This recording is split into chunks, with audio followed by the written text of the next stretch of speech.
The writing assignment is now upon us. Hopefully, you've been working on this starting maybe 2 weeks ago, thinking about it and getting ready for it. This video seeks to give you the specifics of exactly what I'm looking for in this assignment. I would like you to explain to me your opinion on how the book About Time by David Rooney can be seen as actively trying to create interest in itself and trying to present itself to the reader as a doable, enjoyable experience, even from the get-go, even from the cover. Rooney has picked a certain topic that is a challenge in terms of creating mass appeal. I don't know too many people in a room of 100 people that would be automatically interested in clocks. So this book does need to do the 3 steps of a great a reading experience: create interest, maintain it, reward it, and also the steps of a writer. Um, your job in the assignment that follows for this week is to simply explain to me how this book is attempting to create interest. It may or may not work, but what are some of the techniques that you can see? So I would like you to come up with a title for this essay. All right. And please don't title it after the name of the assignment. So don't call it assignment 10, writing or whatever, essay. Think of a good title for it. Let's see what you can come up with. All right. Look at the books we've already read and the titles that they have and try to find something that fits what you're trying to do. In essence, you're trying to point out the ways that it creates interest or it tries to create interest.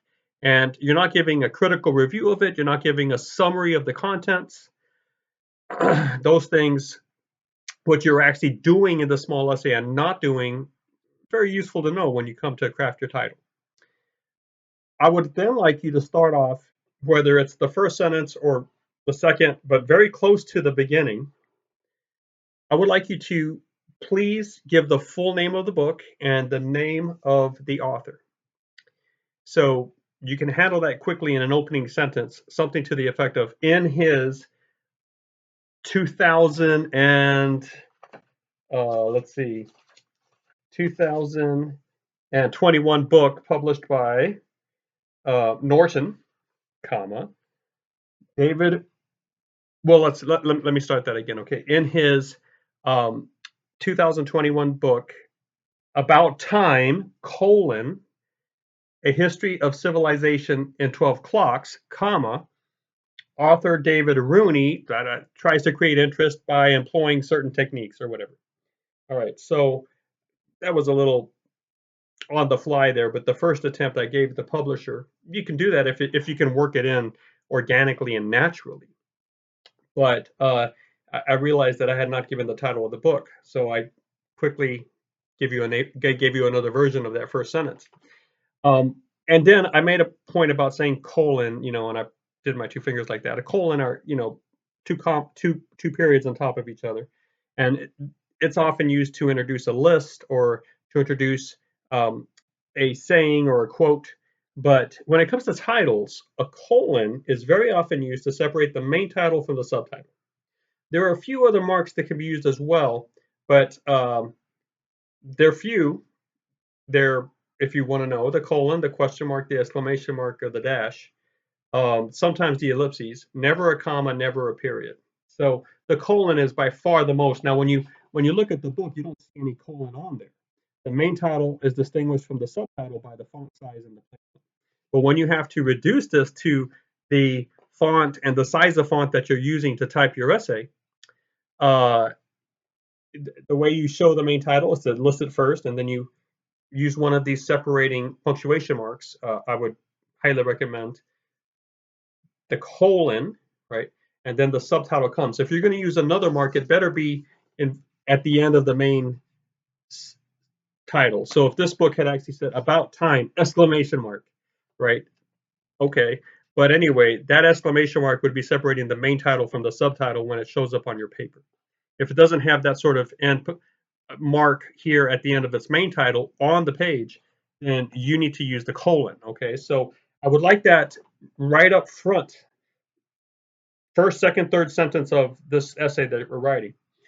Now, there are not a lot of techniques here. I'm not asking you to go and find these deep level things that maybe or may not be at play. I'm looking for a short essay here. I just want to see if you can get to the point and say, look, he alerts the reader that he's got a structure that's easy to follow.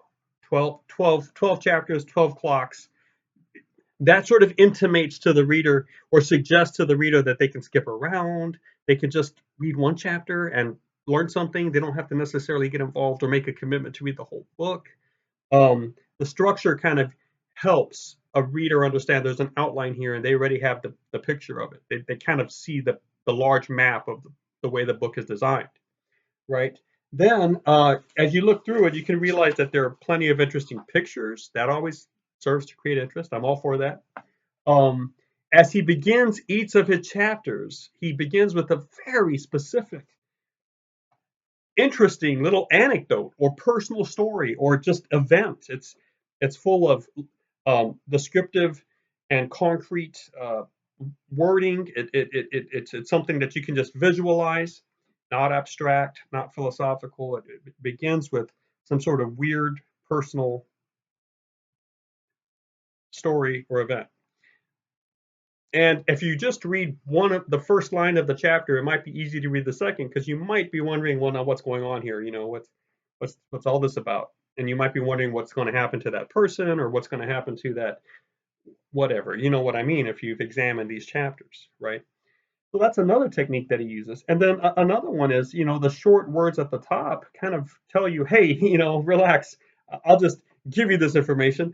This whole book, I'm trying to bring home, for example, on page 99, chapter 6. I want to kind of discuss empires, and I'm going to use this clock here. You know, or I'll start with the Cape of Good Hope Observatory to kind of get you to start thinking about how time and the standardization of time is important to nation building or empire building, right? So there's that one word at the top of the chapters that actually help a lot too. Then let me ask you, what about his readability? You had to do some spot reading and you've read the first paragraphs of every chapter. What do you feel about his style of writing? Do you think that helps? That may or may not help. I mean, I want your opinion on that. And then you're about done. Is there anything else you want to talk about? If not, close it out and be done. Now, I'm expecting at least 2 paragraphs. I think it could go to 3 or 4. And if you really do have like one major technique you want to talk about, that might be the focus for one paragraph. And then if the other techniques are small and you can talk about them in 1 or 2 sentences, you might want to clump them into one paragraph of their own. So I'm going to be looking at your paragraphing here. And I know I'm kind of throwing you into this with not a whole lot of instruction, but I believe the basic goal is clear. And let's see what you come up with, and then we'll work on revisions later on in different manuals, different terms for this. And I'll give you some pointers, etc., show you some examples down the line. But right now, let's just get this done. When you're sending it in to me, make sure that you've kind of proofed it and looked at it, and you've taken care of misspellings and typos. They're very pesky, the cats, but the best you can, try to make sure that you're proud of how it looks and how it's written. Don't send it to me if you know there's a misspelling in there. You fix that. And then just a quick overview, okay, or a repetition of the elements I want to see. I want to see a title up there, and make sure that it's a creative title, an interesting title, not just week 10 writing assignment. Don't use that type of title. Then first, second, or third sentence, I want the full name of the book and the full name of the author. If you want to include some other stuff as well, that's fine. Just make sure that you write that in an organic way. It has to read well, okay? Now, I don't need a works cited at the end, all right? We'll work on that later if we get to that, if we need to, in another assignment. But right now, that's good enough, all right? It's good enough to let people know where to find the book. And for our purposes now in our modern age, with all the tools we have to find text and to find information, that's fine. An extra challenge for you, if you can work in the year it was published somehow and it reads well, go for it, okay? Then what I want you to focus on is just some techniques he uses to try to create interest in the reader. And whether he succeeds or not is you realize is not really the point here. I just want you to recognize what he's trying to do with the title, with the way he's starting his chapters, with the word that he has up there on each chapter, with some of the he's included a lot of illustrations, which is hard to do. Not hard, but every one of those illustrations you need permission for. You need some if there's special illustrations, the permission, it may not be that easy to get. You might have to pay to use it, or um, it's not just oh sure, go ahead and use it. There's a fee that comes with that. So these are all things that I guarantee you, in the process of making this book, people were like, "Do you really want these illustrations?" And then there's this discussion: yes, keep them. No, yes. Well, what about the pricing? What about this? No, they're necessary. So what do they do?